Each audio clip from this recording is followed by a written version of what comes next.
the sources of recruitment. In that we are talking about now the external sources outside of the organizations, from where we want to identify our prospect employees, and we want to motivate them. Okay, yes, please आइए और apply कीजिए.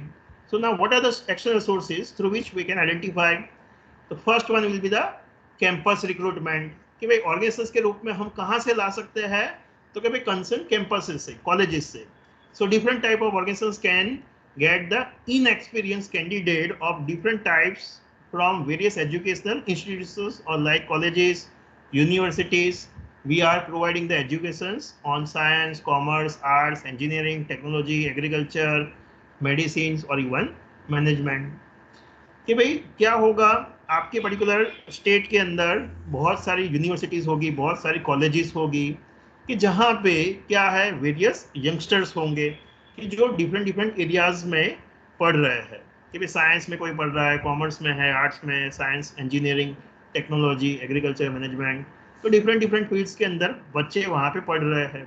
And they all are in experience. कि भाई उनका experience नहीं है, industry experience नहीं है, बट फिर भी वो क्या है, एक बेस्ट सोर्स है, एक बेस्ट एक्सटर्नल सोर्स है कि जहां से आप क्या है अपने प्रोस्पेक्टिव एम्प्लॉयज को ढूंढ सकते हो. The most of the universities and institutions impart the technical educations in the various disciplines, even provide the campus recruitment and selections. कि इवन प्रेजेंट एरा में क्या है, इवन वोकेशनल स्टडी अभी हो चुका है कि जहाँ पे यूनिवर्सिटीज जो है, इंस्टीट्यूशंस है, तो इवन वो बच्चे को सिखाते हैं कि भाई इंडस्ट्रीज के अंदर कैसे काम करना है. वो इंडस्ट्रीज के साथ इवन MOU हुआ होगा उनका, कि जिसके माध्यम से उनके बच्चे कंसर्न इंडस्ट्रीज के अंदर जाके फील्ड स्टडी करके पढ़ते होंगे. तो इवन जो वहाँ के एजुकेटेड बच्चे होंगे, वोकेशनल यूनिवर्सिटीज और इंस्टीट्यूशंस के बच्चे होंगे, इवन उनको इंडस्ट्रीज का नॉलेज भी होगा. सो ये क्या है, once again this will be the best source. The organisation seeking to recruit the candidates from this source can directly contact the institute. कि भाई ऐसे बच्चों को हमें आइडेंटिफाई करने के लिए, उनको मोटिवेट करने के लिए, अप्लाई करने के लिए हमें क्या करना पड़ेगा, कंसर्न इंस्टीट्यूट और कंसर्न यूनिवर्सिटी को कांटेक्ट करना पड़ेगा. And it helps in minimising the time lapse and secure the cream before it is attracted by the some other organisations. कि भाई इससे फायदा क्या होगा हमें, कि भाई हम कम टाइम में बहुत अच्छे एक्सीलेंट प्रोस्पेक्टिव एम्प्लॉयज को ढूंढ पाएंगे और उनको मोटिवेट कर पाएंगे बिफोर कि भाई हमारे कॉम्पिटिटर्स आए और अच्छे अच्छे बच्चों को लेके जाए. उससे पहले हम वहां पे पहुंच जाएंगे और हम उनको मोटिवेट करेंगे. सो अल्टीमेटली ये रिक्रूटमेंट टेक्निक्स के अंदर हम क्या कर रहे हैं. So this is one of the best source for recruiting the cream of the new bloods. कि भाई ये क्या है, जो यंगस्टर्स है कि जो अभी रिसेंटली पढ़ के इवन इंडस्ट्रीज के अंदर कोई समर ट्रेनिंग करके अपना ग्रेजुएशन, पोस्ट ग्रेजुएशन खत्म करके मार्केट में फील्ड में आए हैं. तो this is the youngest blood which we can have at the market place. और उसके पास अभी पूरी लाइफ पड़ी हुई है, तो वो क्या है हमारे लिए बेस्ट पॉसिबल एम्प्लॉयज हो सकता है. सो हमें क्या करना होगा यहाँ पे, we need to identify and we need to shortlist this kind of institutes.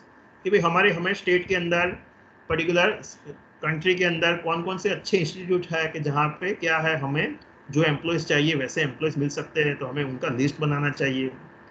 Selecting the recruiting teams carefully. कि भाई उनके लिए कोई स्पेशल लोगों की टीम बनाएंगे कि जो ये यंग ब्लड को मोटिवेट कर सके. ऑफरिंग द स्मार्ट पे रादर देन द हाई पे. कि भाई उनको एक अच्छा अट्रैक्टिव पैकेज दिखाएंगे रादर देन हाई अमाउंट. कि भाई बहुत ज़्यादा अमाउंट नहीं दिखाना है, but attractive package, allowances, benefits, वो सारा उनके अंदर रिप्रेजेंट करना है.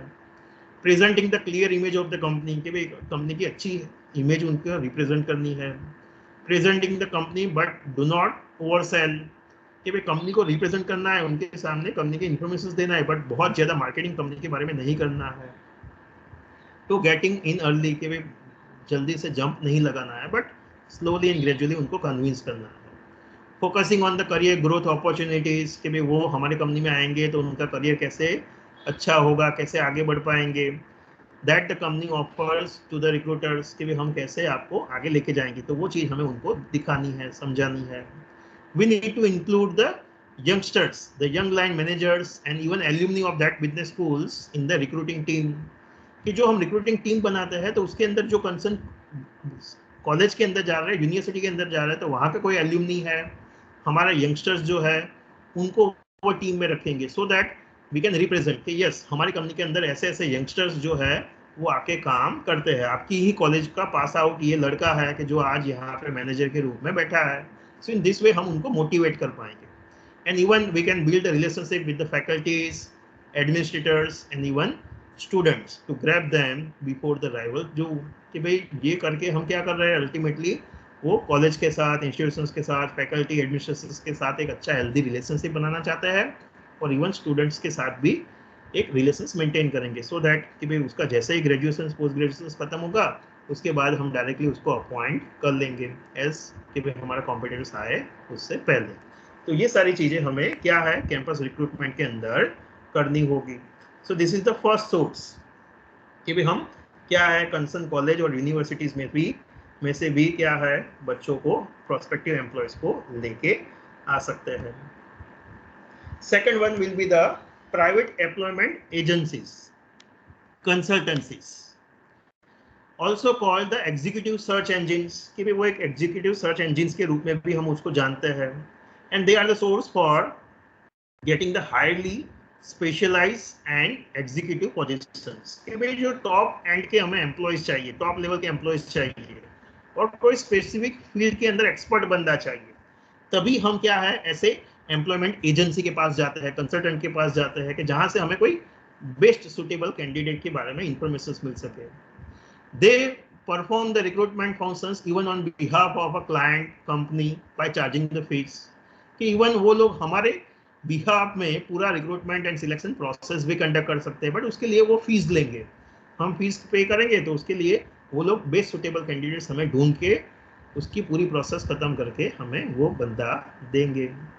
So the line managers can concentrate on their operational activities as they are relieved from the recruitment functions, कि भाई जो बंदा होगा, मैनेजर्स जो होगा, वो इवन और ज्यादा खुश होगा। क्यों? तो कभी वो अपने काम के ऊपर फोकस कर पाएगा, वहां पे वो अच्छी डिसीजंस लेके और अच्छा काम कर पाएगा as compare to putting his or her efforts on the recruitment, कि भाई रिक्रूटमेंट के कंपेयर इसमें अपनी एफर्ट्स टाइमिंग लगाने की जगह पे वो अपने रेगुलर काम में लगाएगा, कि जिससे उसका परफॉर्मेंस भी एनहेंस होगा और कंपनी को भी फायदा होगा। बट इश्यूज क्या होंगे? There will be a high cost, कि भाई उसकी जो कंसल्टेंट की फीस होगी वो ज़्यादा होगी, और इवन इनइफेक्टिवनेस इन द परफॉर्मेंस, कि भाई वो लोगों ने जो बंदा अपॉइंट करके दिया है वो सबसे अच्छा बंदा होगा, there is no such kind of guarantees. So this may be the some limitations which we have if we go for the consultations. So this is the second external sources through which we can identify the prospective employees, कि भाई हम कोई external agency को appoint करेंगे, consultant को appoint करेंगे, कि जो हमारे बिहाफ में मार्केट में जाके कोई स्पेशल एक्सपर्ट बंदे को ढूंढ के हमें देंगे। Same way we can also go for the public employment exchanges, कि भाई क्या है एम्प्लॉयमेंट एजेंसीज एक्सचेंज होता है कि जो गवर्नमेंट ने एस्टेब्लिश किया होगा, तो government set up the various employment exchanges to provide the information about the various vacancies to the candidates and to help them or even help the organizations in finding out such kind of candidates। कि ये जो exchange है वो दोनों के लिए है, कि भाई यंगस्टर्स के लिए भी है कि जो रिसेंटली पास आउट हुए हैं उनको जॉब चाहिए, तो वो भी ये एम्प्लॉयमेंट एक्सचेंज में जाके अपने नाम और इन्फॉर्मेशन रजिस्टर करवा सकते हैं, और इवन ऑर्गेनाइजेशंस भी वहाँ पे जाके अपनी इन्फॉर्मेशन रजिस्टर करवा सकते हैं। तो दोनों ये प्लेटफॉर्म के माध्यम से एक दूसरे से के साथ जुड़ सकते हैं। So this employment exchange act which is coming to the existence in 1959 makes it obligatory for the public and private sector enterprises in India to fill the certain type of vacancies through this kind of exchange only। कि even ये क्या हो गया, obligations हो गया, compulsory हो गया, government के रूल्स हो गए कि भाई आपकी कंपनी के अंदर कोई पोस्ट आती है तो कंपलसरी आपको वो सारी इंफॉर्मेशन आपको एक्सचेंज के अंदर देनी पड़ेगी, और वहां से भी limited number of particular candidate को वहां से अपॉइंट करना होगा। तो this is also one of the source, that is public employment agencies. Same way we can also go for the professional organisations, कि जहां से क्या है हम एक्सपर्ट्स को आइडेंटिफाई कर पाएंगे।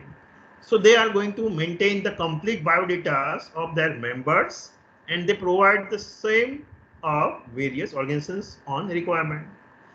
कि भाई वो क्या है, once again they are the just like a professional bodies who are preparing, maintaining the various informations, records, कि भाई वो इवन इंफॉर्मेशन प्रोवाइड करते होंगे, लोगों को तैयार भी करते होंगे, तो वो पूरी इंफॉर्मेशन वहाँ पे रिकॉर्ड रखते हैं। उनके जो मेंबर्स उनके यहाँ पे प्रोफेशनल बॉडी में ज्वाइन हुए हैं, उनके यहाँ पे इंफॉर्मेशन या नॉलेज गेन कर रहे हैं, उनका डेटा वो मेंटेन कर रहे हैं, और वो प्रोफेशनल बॉडी जो है वो ऑर्गेनाइजेशंस को भी वो इंफॉर्मेशन प्रोवाइड करती होगी।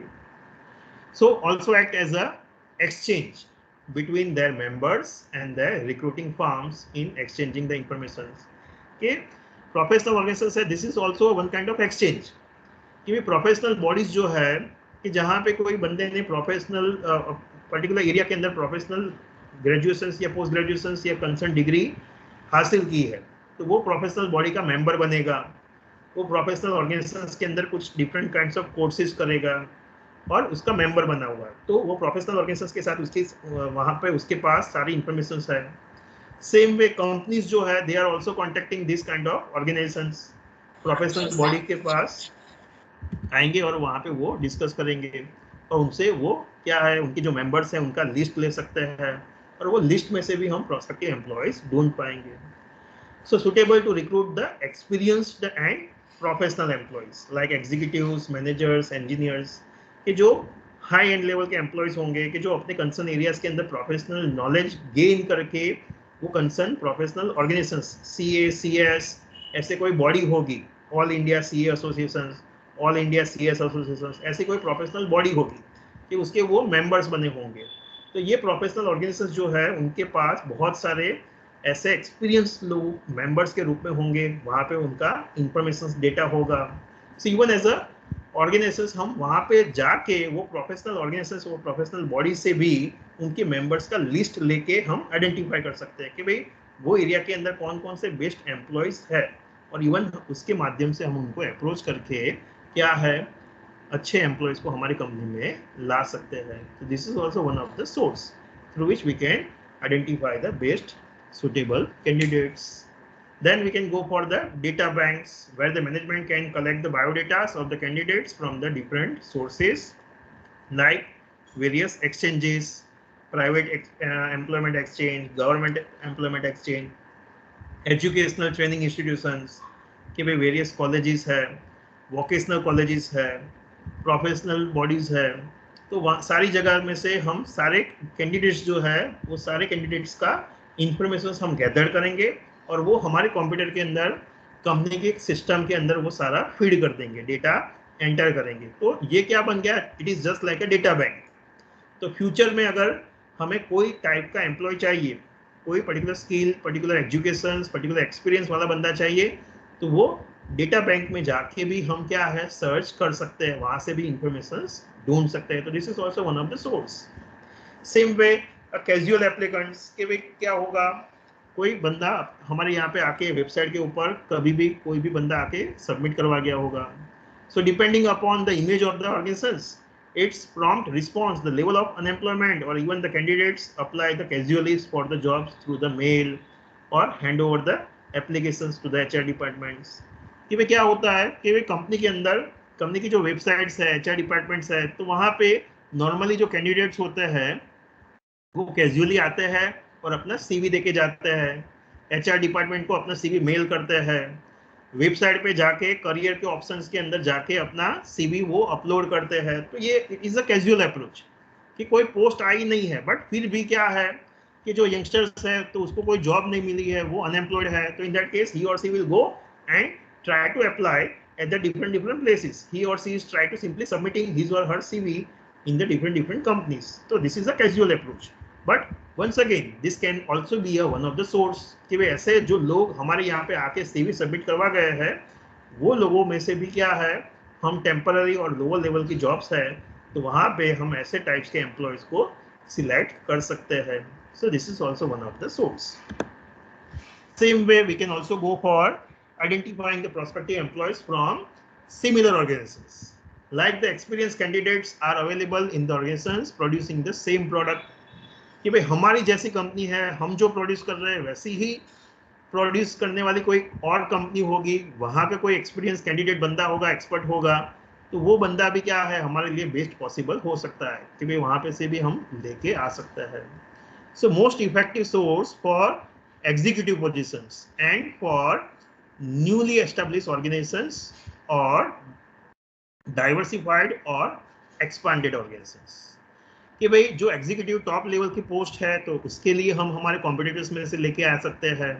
अगर हमारा ऑर्गेनाइजेशन कंपनी जो है अभी टोटली नई है, रिसेंटली हमें ओपन किया है, या हम डाइवर्सिफाइड कोई और एरिया में से ये एरिया में आया है, तो भी क्या है हम हमारे कॉम्पिटिटर्स में से एक्सपर्ट लेके आएंगे, तो वो बंदे के पास इन डिटेल नॉलेज होगा, एक्सपीरियंस होगा, तो वो इवन कंपनी को गाइड कर सकता है, हेल्प कर सकता है. तो इन दैट केस वो बंदा हमारे लिए बेस्ट ऑप्शन हो सकता है. तो this is also one of the source. Same way even trade unions, they can also be one of the source. Like the unemployed और अंडर एम्प्लॉयड जो एम्प्लॉयज होंगे, they seeking the change in their employment, कि वो लोग अपनी employ job change करना चाहते होंगे, जॉब चाहते होंगे. So they are putting the words in front of trade union leaders, कि भाई वो ट्रेड यूनियन लीडर्स को मिलते हैं, उनसे बातचीत करते हैं, उनका सीवी और इवन उनको वो बोल के जाते हैं कि भाई कभी आपकी यहाँ पे जॉब आती है तो हमें बताना. So even trade union leaders जो है उनके पास भी वेरियस इंफॉर्मेशन होती है. So trade union are aware about this kind of candidates who are seeking for the jobs. And in order to satisfy our trade union leaders, the management do the inquiries with the trade unions for these suitable candidates. कि भाई इससे क्या होगा, even trade union leader जो होगा वो भी खुश होगा, वो भी सेटिस्फाइड होगा, वो भी मोटिवेट फील करेगा. कैसे? तो कि भाई हमने उसको इन्वॉल्व किया, कि भाई रिक्रूटमेंट की प्रोसेस के अंदर हम उसको इन्वॉल्व करके हम उससे भी पूछते हैं कि भाई आपके पास कोई ऐसा कैंडिडेट है, तो वो बंदे को क्या है, मोटिवेशन फील होगा, सेटिस्फेक्शन फील होगा कि यस, इवन मैनेजमेंट जो है वो मेरे साथ कंसल्ट करता है, मेरे से इंफॉर्मेशंस पूछता है और उसके बाद डिसीजंस लेता है. सो इवन वो बंदा क्या है, यूनियन जो होगा वो मोटिवेटेड होगा, लीडर मोटिवेटेड होगा, सेटिस्फाइड होगा, और इवन मैनेजमेंट को और ज़्यादा सपोर्ट करेगा. तो this is a two way benefits, कि हमें कैंडिडेट्स भी मिल सकते हैं और इवन हम हमारे लीडर्स को सेटिस्फाई भी कर सकते हैं.